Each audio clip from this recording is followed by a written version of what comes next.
Welcome to Soundhealth on Lagos Television. I am Olasumbo. Today we are looking at soil-transmitted Helminth infection. It is a neglected disease, and according to the World Health Organization, about 48 million school-age children in Nigeria requires treatment for this infection. This is our focus today. Please stay tuned. The conversation begins after this break.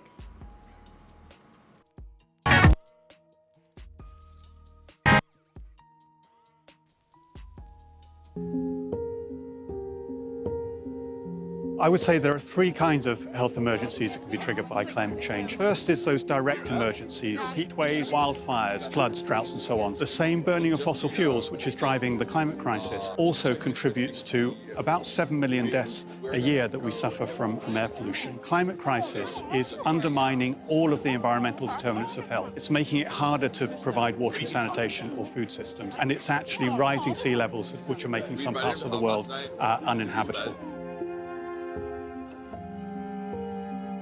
In fact, the most common form of health emergency, the most deadly form of health emergency that we have now, is extreme heat. And the climate crisis is only making that a much bigger problem. Often that's in the form of providing relief after a population is hit by a flood or a storm or a drought. But what we're also having to do is to support countries to make them resilient to repeated events. So we're having to build in long-term resilience to the health threats presented by climate change.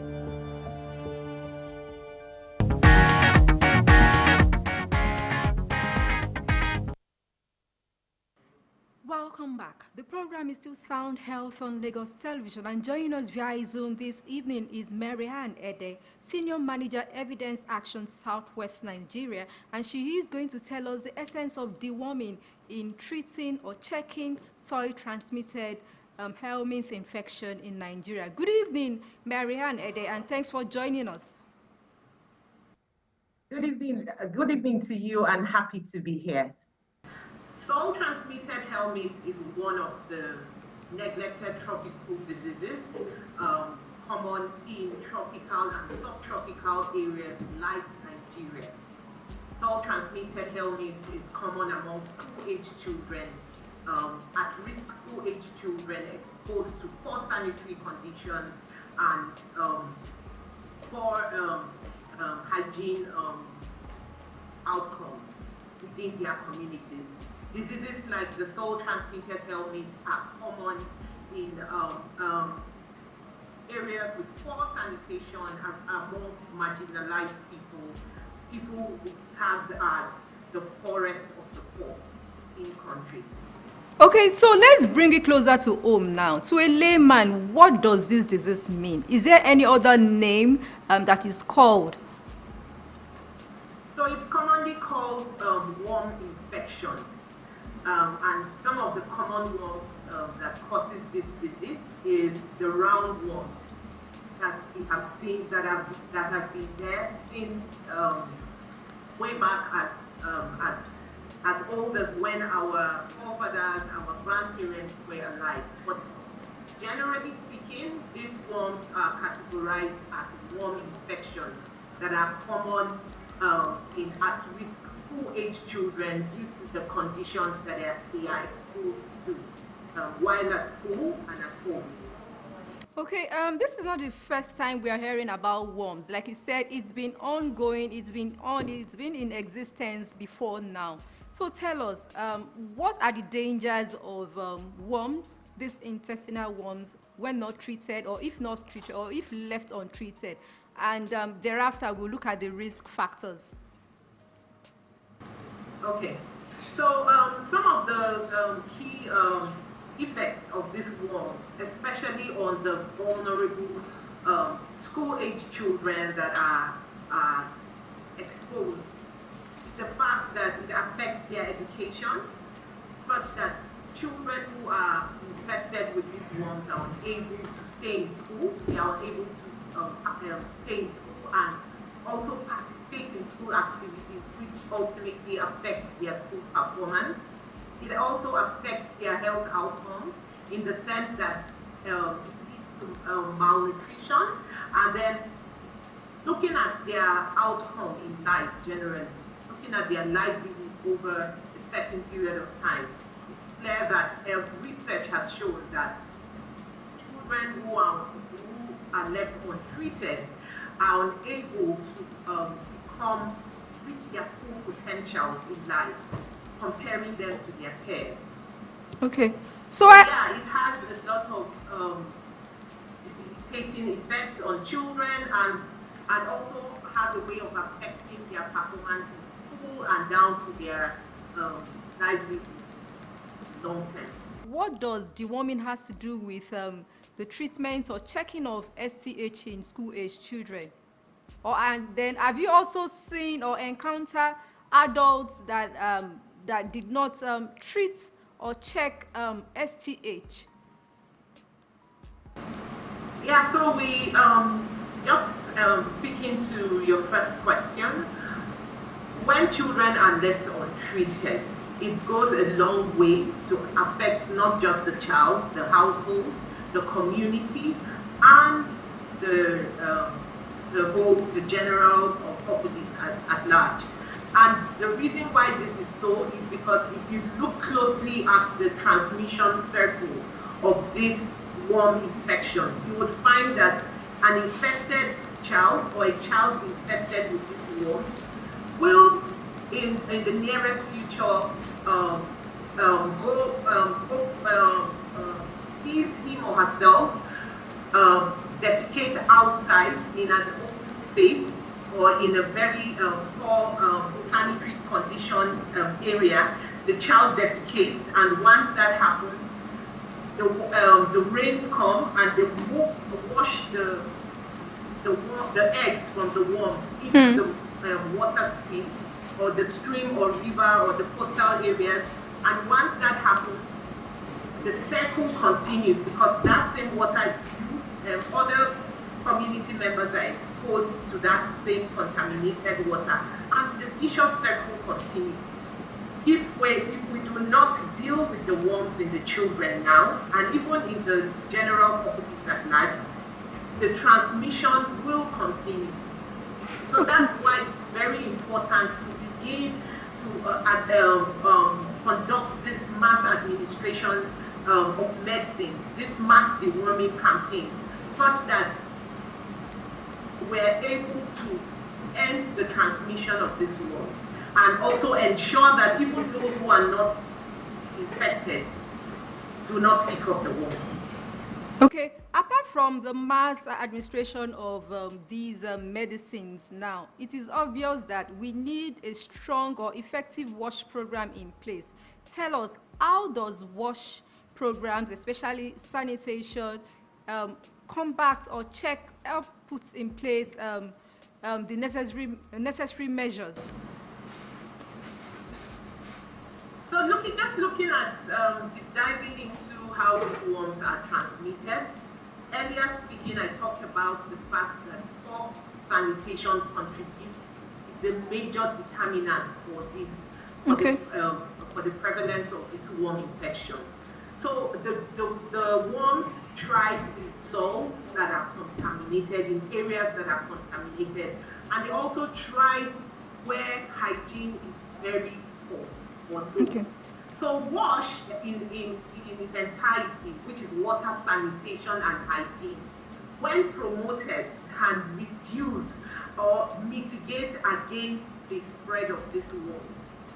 When children hygiene promotion is conducted in schools, children have access to potable water, and issues around open defecation is discouraged by policy formulations at the government level. This can go a long way to mitigate against the spread of this worm infection. So yes, WASH is a key strategy, and WHO has also recommended that for countries who are looking to eliminate these worm infections come 2030, WASH is a key strategy to be integrated. Let us know about the mass administration medicines now.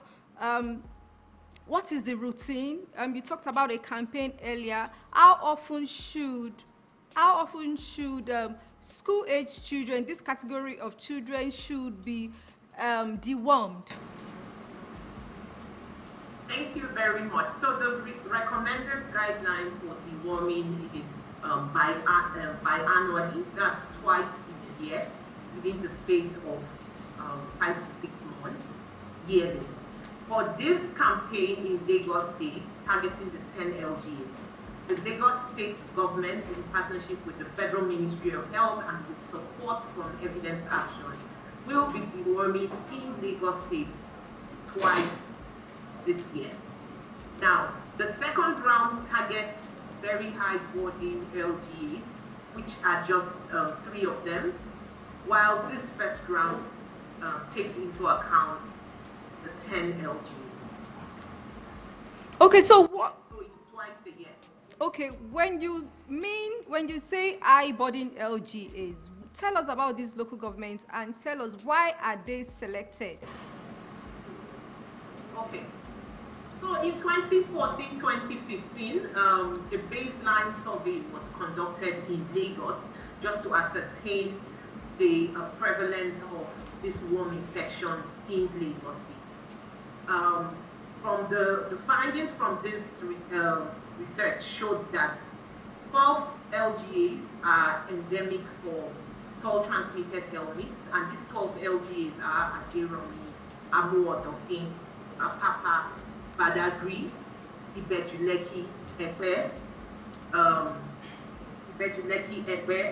Lagos Mainland, Lagos Island, Shomolu, and Ojo. Now, looking at deep diving into the prevalence of these 10 LGAs, based on the WHO recommendations, LGAs that are within the threshold of 50% prevalence and above are expected to conduct treatments twice in a year. And those LGAs include Amuodopin, Ojo, and the third one is Ibejuleki. So these 3 LGAs have a higher prevalence as compared to other LGAs, which is the reason why we're treating twice in these LGAs. All right, Generally speaking, okay. Go ahead with your thoughts. Yes, but generally speaking, it's the 12 LGAs and then 3 LGAs that require to treat them for twice treatment. All right, is it possible that out of these high burden areas, some parents, they embark on routine deworming exercise at home?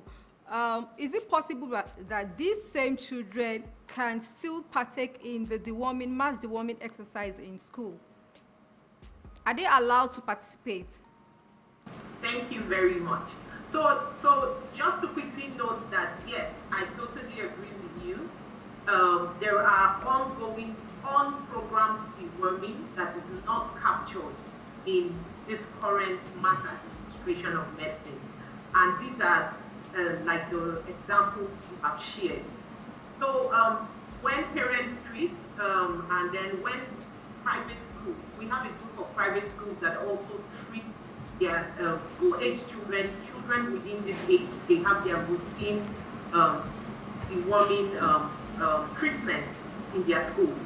So when that happens, we call on such schools to report their data to the state Ministry of Health. However, just to address your question around if such children are still required to participate in the ongoing exercise. So my answer will be yes and no. If the child was dewormed at the time when the mass administration of medicines are ongoing, there won't be a need for the child to participate. However, if within the timeline of 3 to 6 months, then the child should be allowed to partake of the medicine. Okay. So yes and no is the answer to it. All right. So we keep mentioning school-age children. Do we have we considered out-of-school children and all that in all of these exercise? Thank you very much. So the program to both enrolled and non-enrolled children, meaning that children who are within the public and private schools, enrolled in school, public, private, primary, and junior secondary, and children out of school.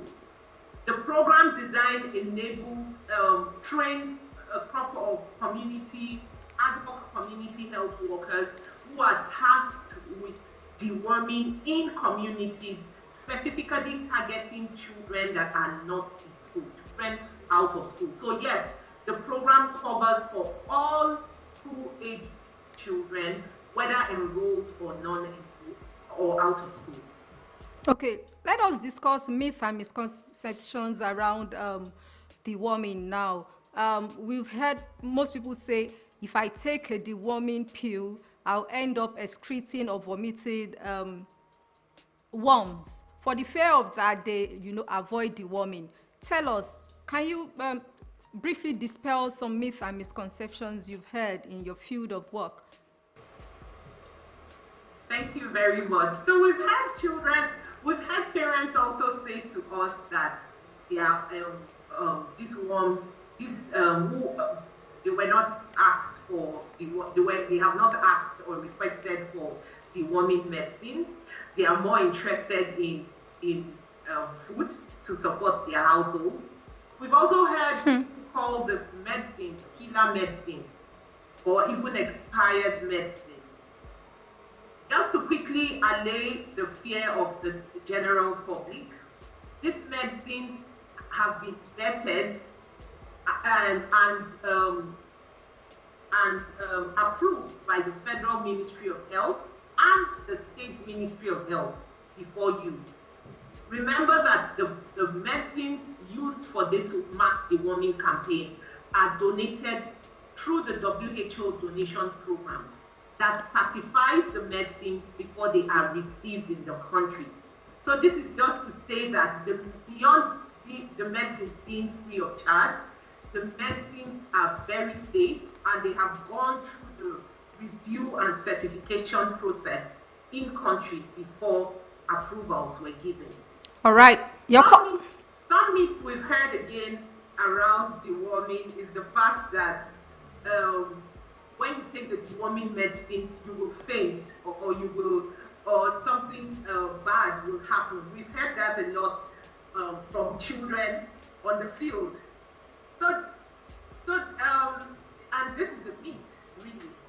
You have to note that the medicines are meant to be taken after children have eaten. All right. And this is to help with the digestion and the breakdown of the medicine. Your call to action as we wrap up now. Thank you very much. Happy to call at this point, happy to call on all parents, caregivers within these 10 local government areas earlier highlighted. Lagos State is set to distribute these medicines to all at-risk school-age children. And guess what? The medicines are safe and free of charge. It's targeting the public, private, primary, and junior secondary school and all out-of-school children within these LGs. Parents, this is a call for you to provide consent, allow your wards to participate in this deworming exercise.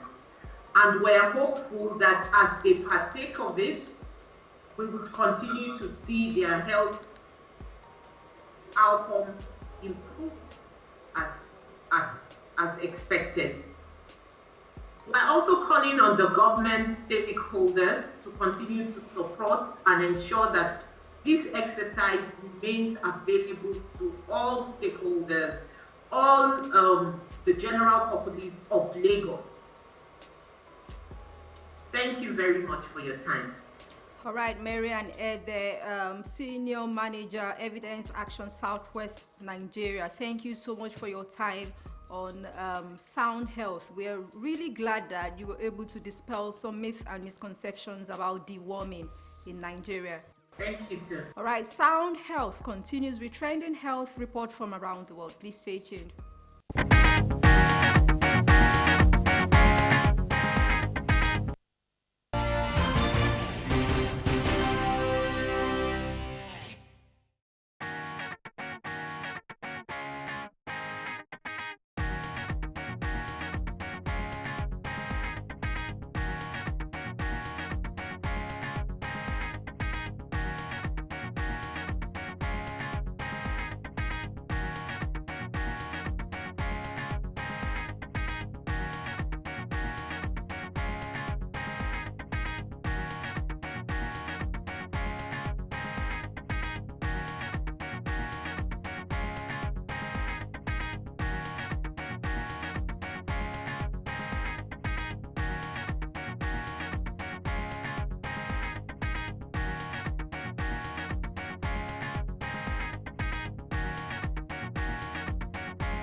This is where we say thank you on today's episode of Sound Health. We all have a role to play in reducing the risk of intestinal worms or parasitic worms in school-aged children.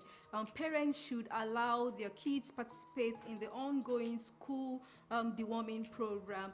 We should also ensure that we have a strong and vibrant WASH program. Water and sanitation are key in reducing intestinal worm. For comments and inquiries, or you have topics you'd like us to treat, please send SMS to 00358 to 6603 or follow us on social media at Lagos Television. A sound health is a sound mind. Make healthy living your choice.